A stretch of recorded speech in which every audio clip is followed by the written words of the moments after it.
తప్పకుండా అండి. 2024 ఎలక్షన్స్ ముందు వరకు వారు ఎక్కడున్నారు? మీ పార్టీలోనే ఉన్నారు ఆయన. సరే, ఏప్రిల్ వరకు 3,800 కోట్ల స్కామ్ అనుకుందాం, ఎగ్జాంపుల్ చెప్తున్నానండి. హ్మ్.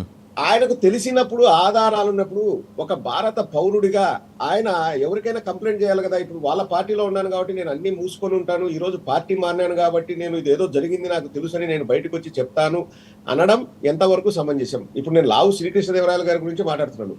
మా పార్టీలో ఉన్నారు.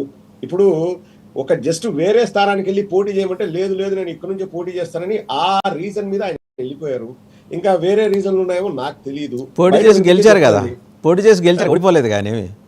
గెలుపోవటంలు అన్నవి జరుగుతుంటాయండి. ఇప్పుడు నెక్స్ట్ టైం నేను ఖచ్చితంగా గెలవగలను అని శ్రీకృష్ణదేవరాయలు చెప్పగలరా చెప్పండి?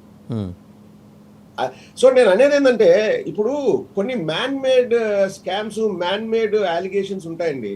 ఇప్పుడు మీరు అన్నారు 10 ఇంతలు 20 ఇంతలు, ఆ మ్యాగ్నానిమిటీ ఏంటో నాకు తెలియదు, అది ఎలా వాళ్ళు కంక్లూజన్కి వచ్చారో. ఇప్పుడు 4,000 కోట్లు 5,000 కోట్లు ఫిగర్ ఏముందని చెప్పుకుంటూ పోతే 10,000 కోట్లు అనొచ్చు, 15,000 కోట్లు అనొచ్చు. ఇప్పుడు ఒకటి అండి, శ్రీకృష్ణదేవరాయలు గారిని నేను అడిగేది ఒకటే, మీకు ఇంతకు ముందు తెలిస్తే మీరు ఇంతకు ముందు ఎందుకు మాట్లాడలేదు? సాయిరెడ్డి గారికి నేను సేమ్ ప్రశ్న అండి. ఇప్పుడు సాయిరెడ్డి గారు వచ్చేసి లిక్కర్ స్కామ్ సిట్టు పిలిచింది నేను వచ్చా అని చెప్పేసి, ఆ సిట్టు కూడా ఏదైనా ఇష్యూలు జరిగినప్పుడు డైవర్షన్ కోసమో వాటి కోసమో సిట్టు జరుగుతుంది అనేది కూడా ప్రజల్లో వాదన ఉందండి. ఆ వాదన లేకపోలేదు. ఇప్పుడు వారు ఇన్ఫాక్ట్ నా ఇంట్రడక్టరీ రిమార్క్స్లో నేను I made a mention, special mention about that.